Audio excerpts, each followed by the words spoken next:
दोस्तों, एक समय की बात है, किसी गांव में एक साधु रहता था। वह भगवान का बहुत बड़ा भक्त था और निरंतर एक पेड़ के नीचे बैठकर तपस्या किया करता था।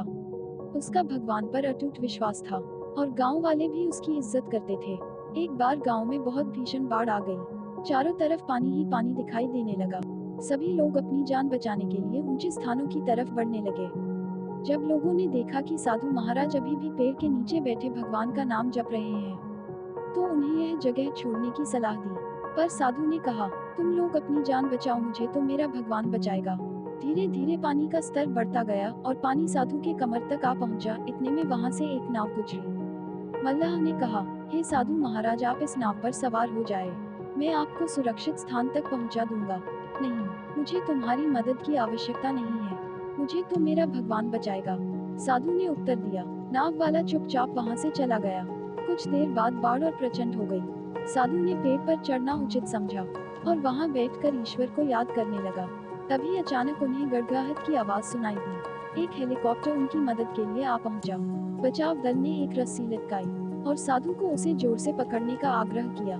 पर साधु फिर बोला, मैं इसे नहीं पकड़ूंगा, मुझे तो मेरा भगवान बचाएगा। उनकी हट के आगे बचाव दल भी उन्हें लिए बगैर वहां से चला गया। कुछ ही देर में पेड़ बाढ़ की धारा में बह गया और साधु की मृत्यु हो गई।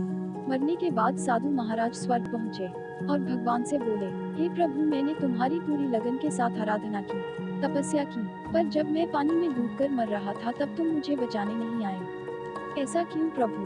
भगवान बोले, हे साधु महात्मा, मैं तुम्हारी रक्षा करने एक नहीं बल्कि 3 बार आया। पहला ग्रामीणों के रूप में, दूसरा नाव वाले के रूप में और तीसरा हेलीकॉप्टर बचाव दल के रूप में। किंतु तुम मेरे इन अवसरों को पहचान नहीं पाए। मित्रों, इस जीवन में ईश्वर हमें कई अवसर देता है। इन अवसरों की प्रकृति कुछ ऐसी होती है कि वे किसी की प्रतीक्षा नहीं करते हैं। वे एक दौड़ते हुआ घोड़े के समान होते हैं, जो हमारे सामने से तेजी से गुजरते हैं। यदि हम उन्हें पहचानकर उनका लाभ उठा लेते हैं, तो वे हमें हमारी मंजिल तक पहुंचा देते हैं। अन्यथा हमें बाद में पछताना ही पड़ता है। दोस्तों, कैसी लगी यह कहानी हमें कमेंट कीजिए और चैनल को सब्सक्राइब कीजिए। धन्यवाद।